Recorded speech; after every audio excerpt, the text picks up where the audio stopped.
Now, CNN has just published an article outlining the health benefits of African superfoods. They talked about tamarind, hibiscus, moringa, and baobab. Do you cook with any of these?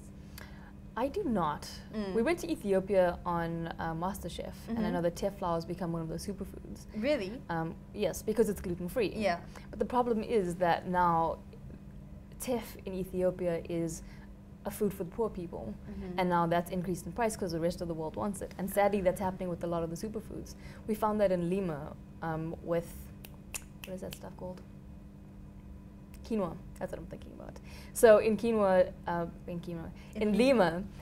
or in Peru, quinoa is one of their staples, and because the rest of the world needs it now, people there don't afford as much, and that's really unfortunate. It's a terrible supply and demand and fad foods. Yeah.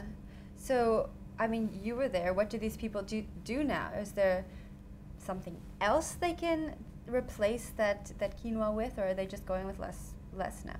The awful Monsanto, the worldwide consumer will give them something else, but it's not theirs. Yeah, shame.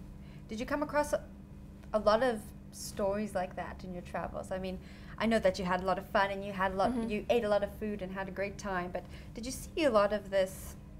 I guess the class difference and that dynamic moving around from country to country. Definitely, but I found that the sort of old world, probably low socioeconomic food was more interesting.